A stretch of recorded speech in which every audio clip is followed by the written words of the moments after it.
할렐루야. 네, 반갑습니다. 그리고 감사합니다. 부족한 종을 초대해 주셔서 말씀으로 교제할 수 있는 이런 귀한 시간 마련해 주신 담임 목사님과 또 본교회 목회자분들과 또 장로님들 그리고 온 성도 여러분들께 감사 말씀드립니다. 방금 보니까 우리 새가족 분들이 특송을 하시네요. 아, 대단하시네요.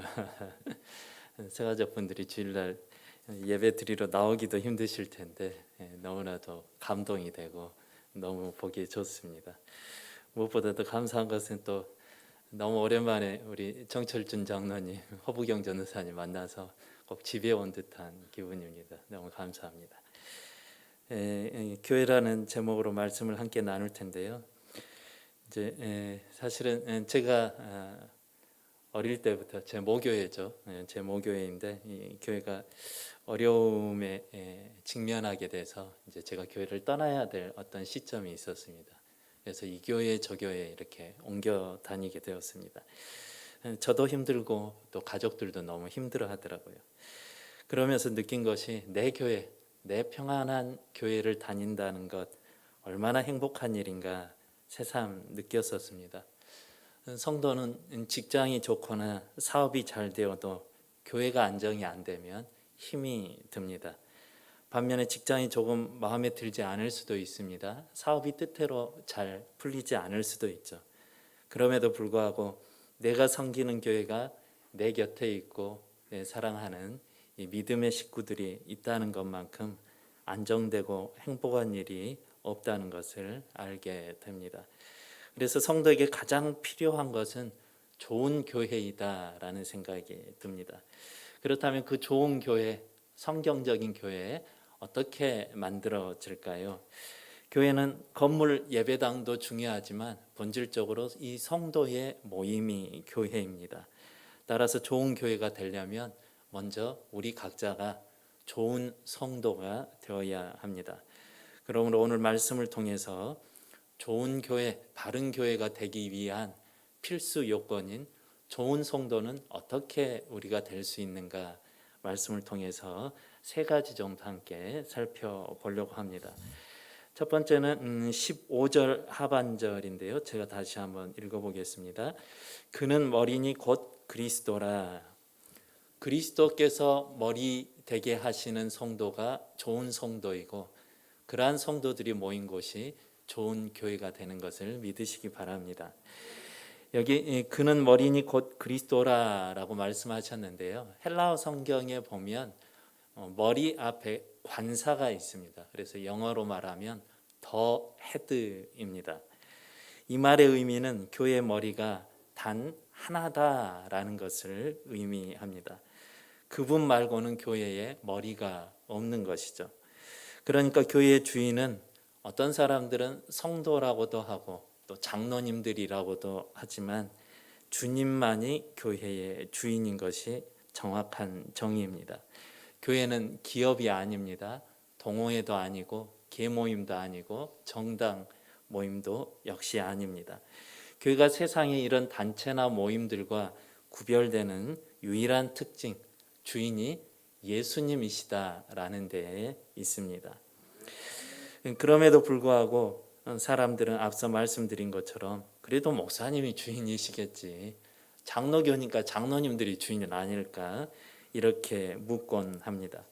얼핏 들으면 맞는 말인 것 같을 수 있습니다. 그러나 대단히 잘못된 말입니다. 사람은 누구도 교회의 주인일 수가 없습니다. 교회는 그리스도께서 보혈의 피값으로 사심받은 우리 성도의 모임이기 때문입니다. 여기에서 누가 자기 자신을 구원할 수 있겠습니까? 하나님이신 예수님만이 우리를 구원할 수 있고 구원하신 유일하신 분이신 것이죠. 따라서 예수님께서 왕이시고 통치하시는 것, 그곳이 바로 교회이고 그 예수님이 주인이신 곳 역시 교회입니다. 그런데 이걸 모르는 사람들은 없으실 거예요. 그럼에도 불구하고 잘 아는데 우리가 왜 교회에서 서로 주인이 되려고 우왕좌왕하고 티격태격 하는 걸까요? 왜 자기 입맛대로 자기 취향대로 교회는 이래야 되는 거 아니야? 저래야지라고 정의하고 결정하려고 할까요? 왜 멋대로 교회 일을 처리하고 자기 생각대로 판단해서 교회가 움직이게 하려고 만들까요? 그리고는 자기 뜻대로 안 되면 이 교회 안 나와야지, 널린 게 교회인데 다른 교회로 갈아타야지, 이런 생각들을 한단 말입니까? 톰 레이너라는 목사님이 계십니다. 그분이 쓴 책 중에 I'm a Church Member라는 책이 있는데요, 그분이 요즘 현대인 교인들의 성향을 마치 세상 사람들이 헬스클럽 가는 것과 같다라고 하면서 비유해서 말씀하십니다. 성도들이 요즘 종종 자신이 사는 동네에 헬스클럽 멤버십 가입하는 정도로 착각한다라는 거예요. 그래서 멤버십에 가입하면서 연회비도 내잖아요. 그러니까 이 헬스장이 나한테 어떤 혜택을 주고 있는지, 또 어떤 특별 프로그램이 나한테 올 수 있는지, 사은품은 뭘 주는지, 또 라운지에서는 어떤 무료 음료들이 제공되는지, 이런 것들을 하나하나 다 따져보고 나서 이런 특전들이 없으면 다른 헬스장으로 옮겨가는 것이죠. 그런데 교회도 이런 식으로 결정을 한다라는 거예요. 내가 이 교회에 나와주는데, 내가 이 교회에 헌금을 내주는데, 그러니 이 교회가 나에게 무엇을 해줄 것인지, 내 자녀와 내 가족들에게는 어떤 특전이 주어지는지, 내가 내는 헌금에 상당한 어떤 혜택이, 지분이 나에게 다시 돌아오는지, 이런 것들을 보고서 교회를 결정한다라는 것이죠. 교회를 좀 다녀보다가 이런 멤버십 혜택이 없으면 금방 다른 교회로 옮겨간다라는 것입니다. 요즘 한국 교회가 거의 대부분 수평 이동이라고 말합니다. 그 중에 대부분이 이런 소비자 마인드로 교회를 다니고 있다라는 거예요. 수평 이동 교인들이 교회를 마치 동네 헬스장 가는 마음으로 가고 있습니다. 그러니까 조금 내 마음에 안 들거나 내 주장과 좀 틀리거나 내 마음에 안 드는 사람들이 교회에 함께 다니거나 또 내 견해가 안 받아들여지거나 그러면 언제든지 옮겨갈 수 있는 곳으로 오해하고 있습니다. 하지만 교회는 앞서도 말씀드렸듯이 혜택을 누리려고 가는 곳, 이윤을 남기려고, 지분을 주장하려고 가는 곳이 결코 아닙니다. 우리는 이미 그리스도의 보혈의 피값으로 은혜로 사심받은 사람들의 모임이라고 말씀을 드렸습니다. 그래서 교회에 오는 것은 그 은혜에 반응하기 위해서, 그래서 내가 어떻게 나를 드릴까, 섬길까, 나눌까를 궁리하면서 다니는 곳이 교회여야 한다, 그 말입니다. 오늘 아침에도 교회 왔는데 장로님이 극구 잠깐 대화 좀 나누고 싶은데 그냥 밖에서 안내하셔야 돼요. 봉사하셔야 돼요. 그렇게 섬기시더라고요. 그런 것이 바로 교회가 되어야 한다라는 것이죠. 우리는 그리스도의 종이므로 예스만 있을 뿐입니다. 우리는 그리스도의 군사이므로 충성만 있을 따름입니다. 어떻게 하면 왕이신 주님의 교회를 가장 잘 내가 섬길 수 있을까, 이것을 생각하는 곳이 이곳 교회여야 됩니다. 기도하며 묵상하며 그러한 생각들을 실천하는 곳, 그러기 위해서 우리가 출석하는 곳이 바로 교회여야 한다라는 것입니다. 이런 생각과 태도를 가진 성도들이 모였을 때에 비로소 좋은 교회가 되는 것입니다. 사랑하는 선한 열매의 교회 성도 여러분, 그리스도께서 이 교회의 머리가 되게 하시기를 바랍니다. 그리스도만이 여러분의 삶과 가정과 교회와 직장의 주인이 되실 수 있기를 주님의 이름으로 축원합니다. 두 번째입니다. 12절인데요. 제가 또 한번 읽어 보겠습니다. 이는 성도를 온전하게 하여 봉사의 일을 하게 하며, 여기에서 봉사의 일을 하게 한다. 그러니까 좋은 성도가 되는 것은 모두가 봉사를 해야 됩니다. 그럴 때 교회는 또 좋은 교회가 될 수 있습니다. 그리스도의 몸인 교회를 세우는 일, 우리 모두가 참여하고 봉사할 때에 가능해집니다. 그런데 이 봉사에는 여러 가지 봉사들이 있어요. 오늘은 시간 관계상 제가 두 가지만 말씀을 드려볼까 합니다. 첫 번째는 헌금 봉사, 두 번째는 사역 봉사를 우리는 해야 됩니다. 첫 번째 사역 봉사부터 나눠볼까요? 좋은 교회가 되기 위해서는 좋은 성도가 되어야 되는데, 그러려면 봉사를, 사역 봉사를 해야 됩니다. 왜냐하면 교회의 주인이 예수님이시잖아요. 그 예수님을 우리가 사랑하니까 주님의 몸인 그 교회도 사랑하고 섬겨야 함이 마땅하다라는 것입니다. 제가 이제 중앙교회에서 이렇게 유학도 보내주시고, 그래서 신학교도 보내주시고 유학도 보내주시고, 그래서 이제 지금은 또 신학교 교수로 이렇게 섬기고 있고, 20여 년 훨씬 넘게 지금 하나님의 말씀을 연구하고 있는데, 말씀 안에서 헌심 이런 말은 제가 찾아본 적이 없어요. 결단과 각오만 가지고 교회는 세워지는 것이 아닙니다. 몸이 들여져야 됩니다. 헌신해야 합니다. 따라서 성도들은 한 사람도 빠짐없이 봉사를 해야 됩니다.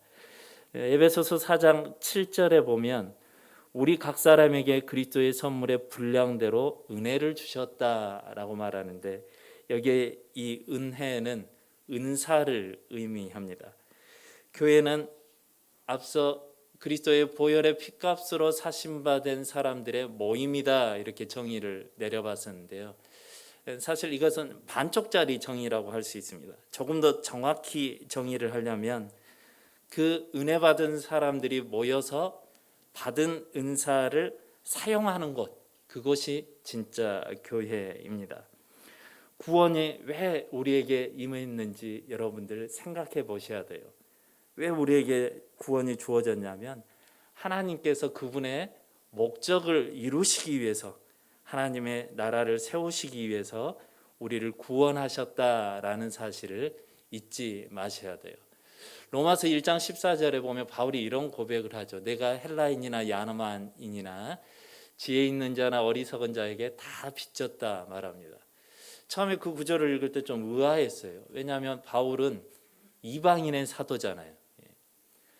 바울 덕분에 이방인들이 예수님을 만났으니까 이방인들이 바울에게 빚을 졌다라고 해야 돼요.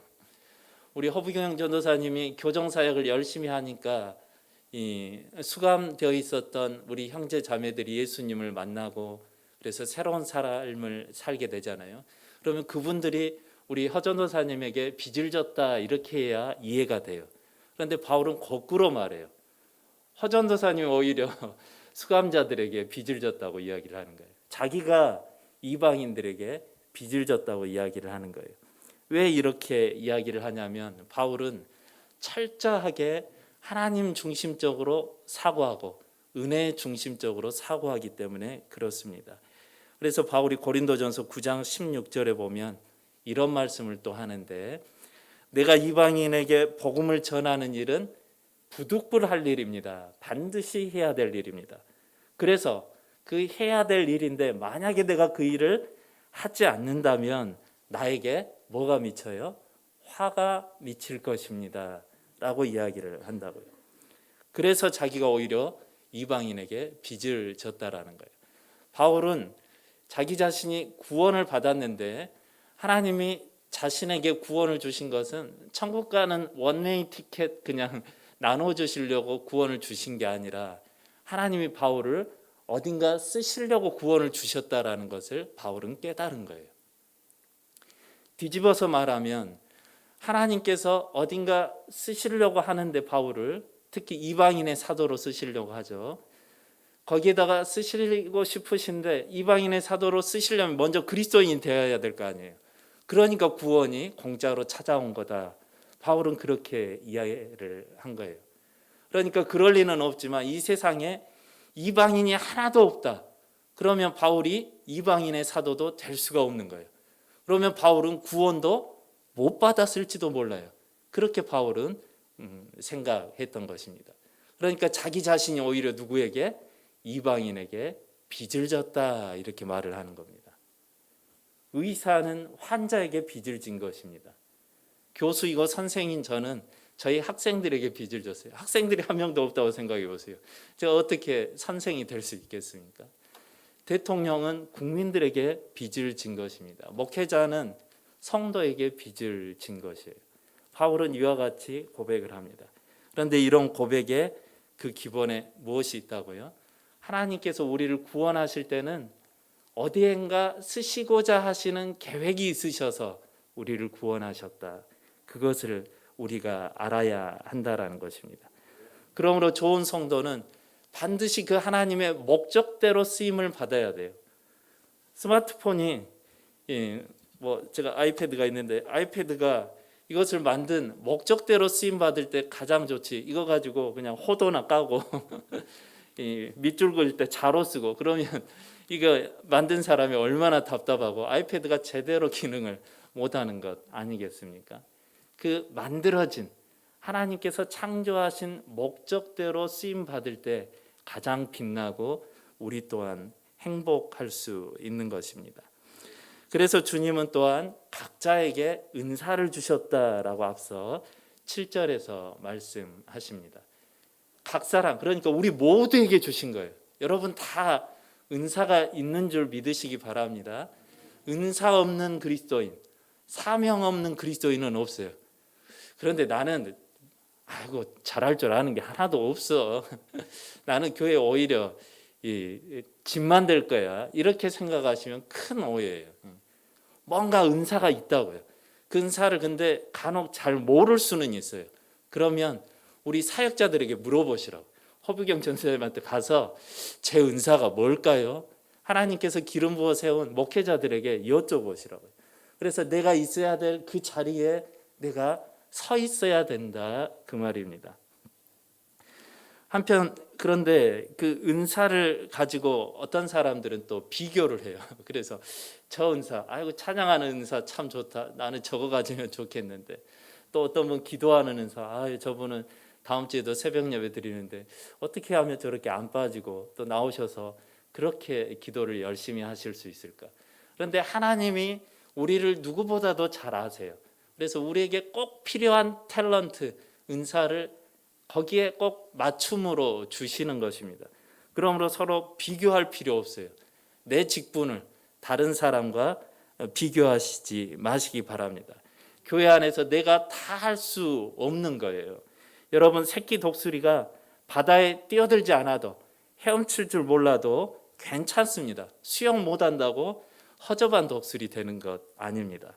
젊은 사자가 절벽에서 공중으로 몸을 점프시켜서 날려고 하지 않아도 괜찮습니다. 날지 못한다고 찌질한 사자 되는 것 아닙니다. 각자의 은사가 있고 역할이 있는 법입니다. 한편 이처럼 개인의 은사는 지역교회에도 그대로 적용이 됩니다. 지역교회들이 다 할 수는 없어요. 선한 열매 교회가 모든 일을 다 할 수는 없는 법입니다. 어떤 교회는 다음 세대를 위해서 교육에 올인하기도 합니다. 어떤 교회는 사회봉사, 사회복지를 최우선으로 삼기도 합니다. 우리 선한 열매 교회처럼 선교를 열정적으로 하고 또 교정사역을 하고 그렇게 할 수도 있습니다. 그 교회의 담임 목사를 통해 주신 은사와 비전이 각각 다르다라는 것입니다. 그런데 어떤 사람들은요, 교회 와가지고 왜 우리 교회는 이걸 안 해요? 투정을 부리고 왜 이런 사역도 없어요? 이렇게 따지는 분들이 있어요.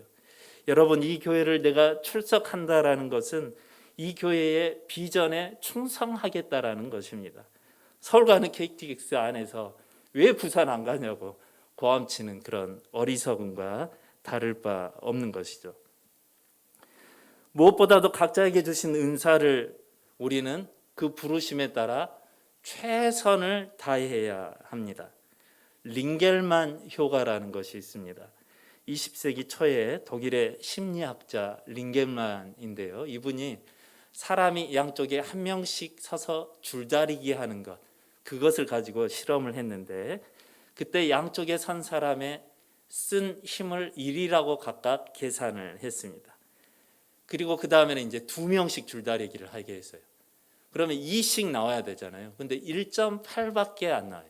이번에 8명씩 한번 해보겠어요. 그랬더니 이제 더 적게 나옵니다. 4.5밖에 안 나옵니다. 이 오징어 게임처럼 목숨을 걸고 하면 8도 넘게 나올지도 모르겠는데 4.5밖에 안 나와요. 이것이 링겔만 효과입니다. 무슨 의미입니까? 사람 수가 늘어날수록 혼자서 일할 때보다 노력을 하지 않는다라는 거예요. 왜 그래요? 내가 안 해도 누군가 할 거니까. 나 하나쯤이야. 이런 나태하고 이기적인 DNA가 우리 안에 항상 흐르고 있다라는 거예요. 그래서 수요 예배 나 한 사람 안 나와도 괜찮겠지 이런 마음을 품는다라는 거예요. 주보에 다음 달 봉사위원 나와도 또 누군가 하겠지 이런 마음을 갖는다라는 것입니다. 그러나 주께서 맡겨주신 은사 사명은 최선을 다해서 감당해야 된다라는 것을 잊지 마시기 바랍니다. 두 번째는 그 봉사 중에 헌금 봉사인데요. 레위기 1장에는 번제가 소개되어 있습니다. 이 번제는 지금으로 말하면 우리처럼 이렇게 드리는 예배를 의미하겠죠. 그런데 레위기 1장에 보면 번제를 드리러 나오는 그 헌제자가 예배자가 그냥 오면 안 됩니다. 반드시 무언가를 가지고 와야 되는데 그게 뭡니까? 제물이죠. 제물을 가지고 와야 제사를 드릴 수 있게 됩니다. 제물 없이 하나님께 나올 수는 없습니다. 그래서 칼빈 선생님은 모든 성도들은 모든 예배 때마다 제물 곧 헌금을 하나님 앞에 드려야 된다라고 말합니다. 주일 아침 예배든 오후 예배든 수요 예배든 금요 예배든 새벽 예배든 하나님 앞에 헌물을 가지고 나와야 된다라는 것입니다. 그런데 요즘 이런 성경적인 설교를 하면 성도님들이 좀 불편해 하신다고 하더라고요. 그런데 복음은요, 우리를 기쁘게 하는 요소도 있지만 우리가 죄인이기 때문에 우리를 불편하게 하는 요소들도 반드시 있게 마련입니다. 더 나아가서 레위기 1장은 그 제물이 그런데 그냥 시장에서 사는 제물, 사냥해가지고 가져온 제물은 또 안 돼요. 자기가 기르던 제물로만 드리도록 말씀합니다. 헌금도 그냥 가지고 오는 게 아니라 최선을 다해서 드려야 한다라는 것입니다. 무엇보다도 성경은 11조를 정확히 드리도록 하나님께서 말씀하십니다. 저기 이제 첨단의 모교회인데요. 그 교회가 개척한 지 한 2년 됐는데 벌써 200명 됐다고 저희 신학생들이 저에게 말하더라고요. 아 그래? 야 비결이 뭐대? 그랬더니 이제 학생들이 또 듣고 와가지고 저한테 다 이야기를 해줘요. 이것. 근데 마지막에 무슨 이야기를 하냐면 그 교회 목사님이 11조 안 해도 된다고 그런데요. 그렇게 이야기를 하더라고요. 제가 아무리 성경을 뒤져봐도 그리고 저는 가능하면 히브리어 헬라어로 이렇게 읽어보는데 그런 구절들을 심지어는 그런 뉘앙스의 표현들을 본 적이 없습니다. 오히려 마태복음 23장 23절에서 예수님께서는 11조도 드리고 자비와 긍휼도 행하라고 말씀하고 계십니다. 여러분 하나님의 말씀이 바르게 선포되지 않는 곳, 주님이 주인이시지 않는 곳입니다. 교회라고 말할 수 없는 것이죠. 그러므로 사랑하는 성도 여러분, 11조 안 내도 된다. 이거 사단의 보이스피싱입니다. 속으시면 안 돼요. 미혹받지 않도록 깨어 계셔야 됩니다. 마지막 세 번째 이제 살펴보죠. 16절 상반절인데요. 제가 한번 또 읽어보겠습니다.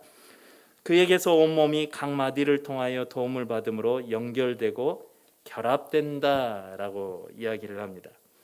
여기에서 마디를 통해서 온몸의 지체가 그리스도께 연결된다고 했는데 이 마디는 뭘 말하냐면 11절에 나오는 어떤 사람은 사도로, 선지자로, 복음 전하는 자로, 목사와 교사, 이러한 사람들을 마디라고 지금 16절에서 이야기하고 있습니다.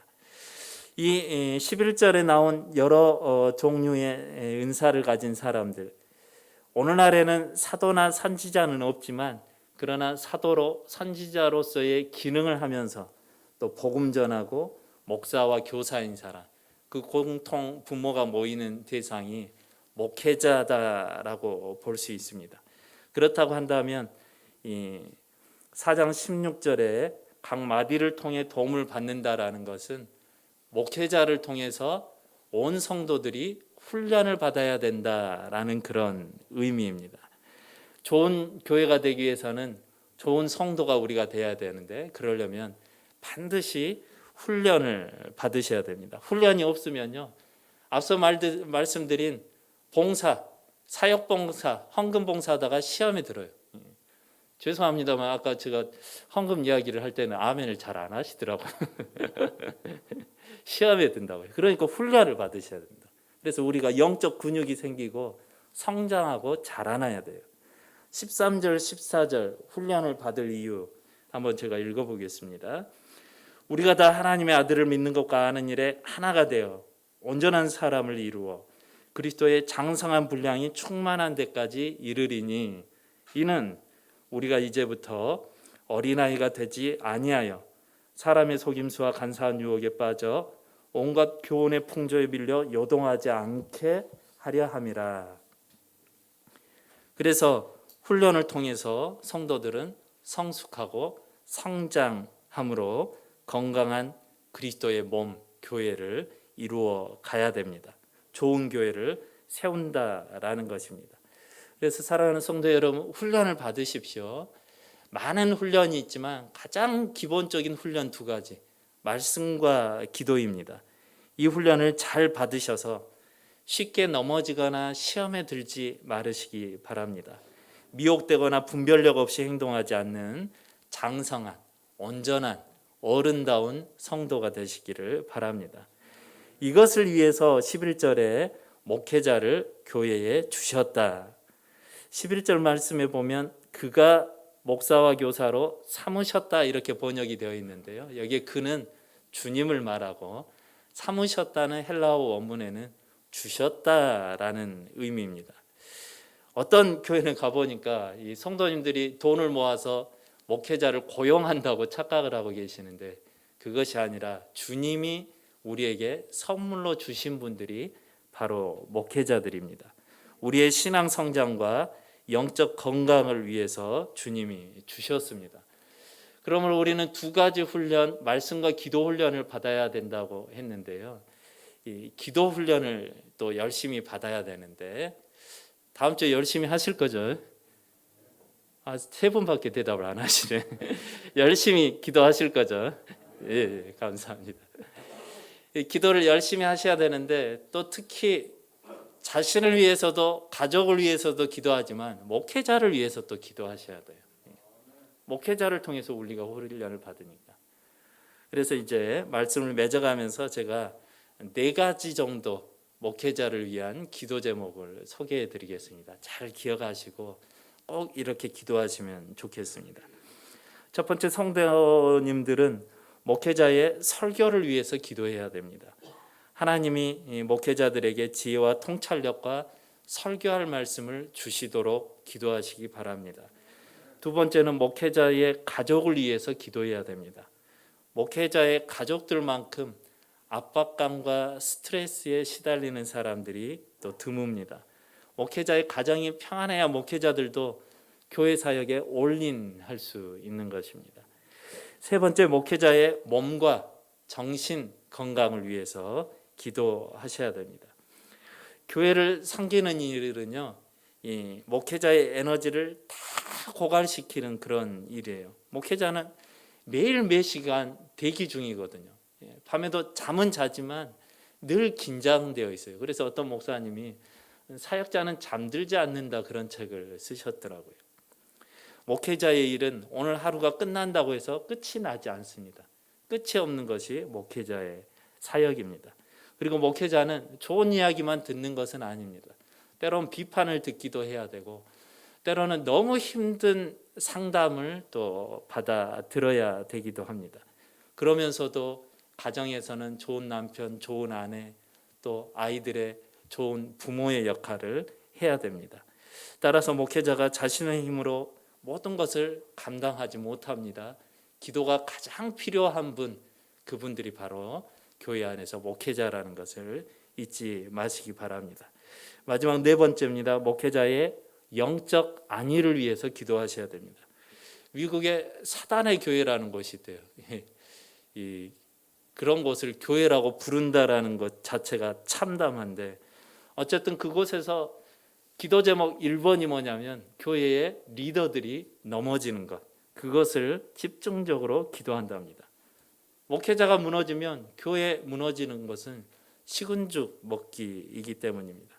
따라서 목회자가 하나님의 손으로 보호될 수 있도록 여러분들이 온 힘을 다해서 기도하시기 바랍니다. 이제 말씀을 맺겠습니다. 사랑하는 선한 열매의 교회의 성도 여러분, 우리는 이 교회를, 주님이 주신 이 교회를 좋은 교회 만들고 싶은데, 그러려면 우리 각자가 좋은 성도가 되어야 됩니다. 그러려면 세 가지: 예수님을 왕으로 모시기, 봉사하기, 특히 사역과 헌금에 봉사하기, 그리고 훈련받기, 이 세 가지를 잘 감당하셔서 우리 지역에, 그리고 또 대한민국의 온 열방 가운데 가장 아름답고 건강하고 좋은 교회로 소문나는 교회가 선한 열매교회 되시기를 주님의 이름으로 축원합니다. 기도하겠습니다. 하나님 감사합니다. 선한 열매교회로 이 서구 지역에 세워주시고 주님의 사명을 감당하게 하심 참으로 감사합니다. 우리가 주님이 기뻐하시는 교회 되기 위해서 배운 세 가지, 주님을 왕으로 모시며 또 봉사하며 훈련받는 일들을 등한히 하지 않게 하옵소서. 그래서 주님이 기뻐하시는 교회 함께 만들어 가도록 역사하여 주시옵소서. 감사를 드리며 예수님 이름으로 기도합니다. 아멘.